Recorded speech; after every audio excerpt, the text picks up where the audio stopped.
Marwari media आप देख रहे हैं। आज है 18 अप्रैल 2025 शुक्रवार का दिन, हिंदू तिथि बैसाख माह की पंचमी। अच्छा देखिए, आज ईसाई समुदाय का प्रमुख त्योहार गुड फ्राइडे भी है। गुड फ्राइडे हर साल अप्रैल में मनाया जाता है। इस दिन ईसा मसीह को सूली पर चढ़ाया गया था, इसीलिए इस दिन को ईसाई धर्म में एक पवित्र दिन माना जाता है। इस दिन बहुत सारी जगहों पर छुट्टियां होती है। कई राज्यों में इस दिन बैंक भी बंद रहते हैं। अगर आपका भी कोई बैंक वगैरह में काम है तो घर से पता करके ही निकलिएगा कि आपके क्षेत्र में बैंक खुले हैं या बंद। वैसे तो आज देश के अधिकांश राज्यों में बैंक बंद रहेंगे, फिर भी आप अपने नजदीकी बैंक शाखा में बैंक हॉलिडे की पुष्टि कर सकते हैं। चलिए नजर डालेंगे आज की बड़ी खबरों पर। शुरुआत करेंगे देश की बड़ी खबर के साथ। बड़ी खबर, तेलंगाना के 28 जिलों में कम से कम 15 दिनों तक लू की आशंका है। इसी को देखते हुए सरकार ने लू को आपदा घोषित कर दिया है। वहां की सरकार ने लू लगने से मरने वालों के परिजनों को 4 लाख रुपए की सहायता देने का भी ऐलान किया है। तेलंगाना ऐसा करने वाला संभवतः देश का पहला राज्य है। आगे बढ़ेंगे, देश की एक और बड़ी खबर, भीषण गर्मी को देखते हुए जैसलमेर के सभी राजकीय और गैर राजकीय विद्यालयों में 8वीं तक के विद्यार्थियों का समय बदल दिया गया है। जैसलमेर जिले में अब स्कूल सुबह 7:30 बजे से दोपहर 11 बजे तक ही चलेंगे, जबकि पहले स्कूल का समय सुबह 7:30 बजे से दोपहर 1:30 बजे तक का था। लेकिन जिले में भीषण गर्मी को देखते हुए राजकीय विद्यालयों में और गैर राजकीय विद्यालयों में 8वीं तक के विद्यार्थियों के लिए स्कूल का समय बदल दिया गया है। बहरहाल आगे बढ़ेंगे, देश की एक और बड़ी खबर, महाराष्ट्र में पीएम किसान सम्मान निधि योजना का लाभ ले रही 8 लाख महिलाओं को अब लाडली बहना योजना के तहत 1500 रुपए की बजाय हर महीने केवल 500 रुपए मिलेंगे। राज्य के खजाने पर बढ़ते बोझ को कम करने के लिए महाराष्ट्र सरकार ने यह फैसला लिया, यानी कि अब 2 सरकारी योजनाओं का लाभ ले रही लाडली बहनों की राशि में 1-1 हजार रुपए की कटौती की जाएगी। खैर आगे बढ़ेंगे, राजस्थान से बड़ी खबर, प्रदेश में 3 नए परिवहन कार्यालय खुलेंगे। परिवहन विभाग ने इसको लेकर अधिसूचना भी जारी कर दी है। जिला परिवहन कार्यालय अनूपगढ़, जिला परिवहन कार्यालय डीग और जिला परिवहन कार्यालय खेरथल तिजारा में खुलेगा। और बड़ी खबर यह है, पंजीयन कोड और लाइसेंस कोड भी आवंटित किए गए हैं। अनूपगढ़ का पंजीयन कोड RJ 62 होगा, डीग का पंजीयन कोड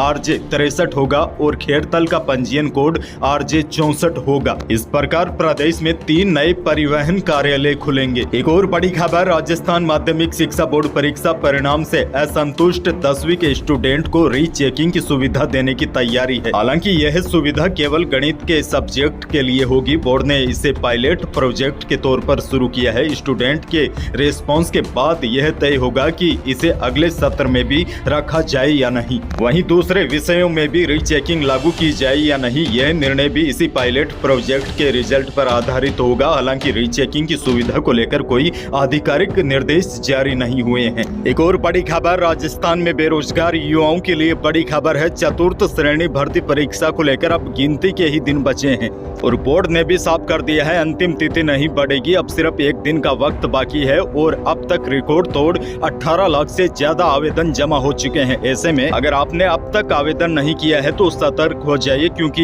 यह मौका दोबारा नहीं मिलेगा। 53,749 पदों पर हो रही इस बम्पर भर्ती में 10वीं पास युवा अपना भविष्य बदल सकते हैं, इसीलिए आप समय रहते आवेदन कर सकते हैं। 18 लाख से अधिक आवेदन जमा हो चुके हैं। अब केवल 1 दिन का ही समय बचा है। आवेदन की अंतिम तिथि 19 अप्रैल है। आपको बता दूं, राजस्थान में 10वीं पास के लिए इन दिनों चतुर्थ श्रेणी भर्ती परीक्षा के लिए आवेदन प्रक्रिया जारी है। रोजाना 60 से 70 हजार औसत आवेदन जमा हो रहे हैं। आगे बढ़ेंगे, बड़ी खबर, राजस्थान सरकार 2500 दिव्यांग युवाओं को निःशुल्क स्कूटी देने जा रही है। दिव्यांग युवा 15 मई तक ऑनलाइन आवेदन करके इस योजना का लाभ पा सकते हैं। निःशुल्क स्कूटी के लिए दिव्यांग युवा किसी सरकारी या मान्यता प्राप्त कॉलेज से नियमित रूप से पढ़ रहे हैं या फिर किसी तरह के रोजगार से जुड़े होने चाहिए। साथ ही में चलने फिरने में असमर्थ है, वे इस योजना में पात्र माने जाएंगे। एक और बड़ी खबर, सवाई माधोपुर रणथंभौर टाइगर रिजर्व में गणेश मंदिर के रास्ते पर एक बाघ ने यानी कि टाइगर ने 7 साल के बच्चे को अपना शिकार बना लिया था। त्रिनेत्र गणेश मंदिर से लौटते वक्त 7 साल का कार्तिक सुमन अपनी दादी के साथ जंगल से गुजर रहा था।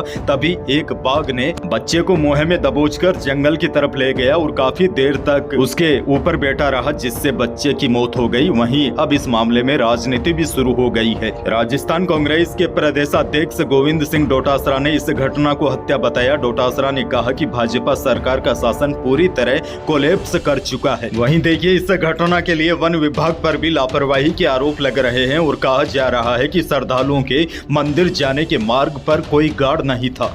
आगे बढ़ेंगे, एक और बड़ी खबर। भजनलाल सरकार ने आरजीएचएस लाभान्वितों की पहचान के लिए आधार नंबरों को जरूरी कर दिया है। यानी कि आरजीएचएस इस योजना का लाभ लेने के लिए अब आधार कार्ड रखना या आधार नंबर से सत्यापन जरूरी हो गया है। आरजीएचएस योजना के तहत बड़ी संख्या में फर्जीवाड़े की शिकायतें आ रही थी। इसे रोकने के लिए सत्यापन के मकसद से कई बड़े कदम उठाए गए हैं। एक और बड़ी खबर, प्रदेश में सोने और चांदी के भाव ने रिकॉर्ड तोड़ दिए हैं। जयपुर सराफा कमेटी की ओर से गुरुवार को जारी भाव के अनुसार जयपुर में 10 ग्राम 24 कैरेट सोने की कीमत 97,800 रुपए पर पहुंच गई। वहीं जेवराती सोना यानी कि 22 कैरेट सोना भी प्रति 10 ग्राम 91,000 रुपए पहुंच गया। और तो और अब तो 18 कैरेट सोना भी 79,100 रुपए प्रति 10 ग्राम पहुंच गया। वहीं चांदी रिफाइन की कीमत जयपुर सराफा बाजार में 98,200 रुपए प्रति किलो रही। अच्छा, मंडियों के भाव पर एक नजर डाले तो बीकानेर की मंडी में जीरे का भाव अधिकतम 22,900 रुपए रहा। इसबगोल अधिकतम 13,700 रुपए प्रति क्विंटल रही और मूंग का भाव अधिकतम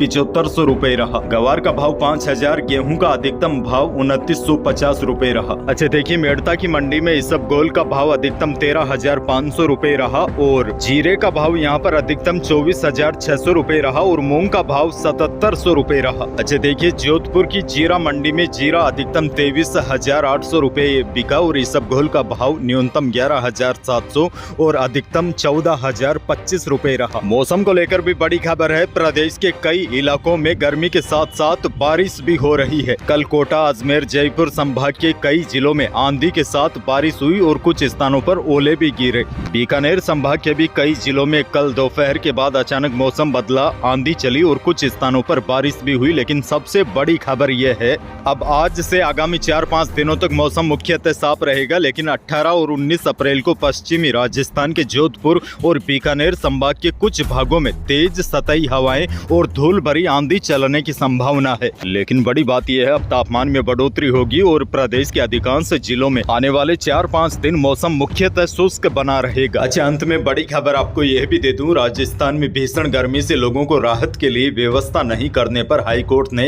राज्य सरकार को फटकार लगाई है। जस्टिस अनूप दंड ने मामले में प्रेरित पर संज्ञान लेते हुए कहा है कि इस अदालत ने पिछले साल भीषण गर्मी में आमजन को राहत देने के लिए अंतरिम निर्देश दिए थे। 10 महीने के बाद भी सरकार ने इसकी पालना नहीं की। कोर्ट ने कहा है कि सरकार को इस भीषण गर्मी में मानव जीवन को बचाने के लिए खर्च को प्राथमिकता देनी चाहिए। तो यही थी प्रदेश और देश की आज की बड़ी और महत्वपूर्ण खबरें। वीडियो को लाइक करना बिल्कुल न भूलिए और चैनल पर नए हैं तो सब्सक्राइब जरूर कीजिए ताकि आप अपडेट रहे बड़ी और काम की खबरों से। धन्यवाद।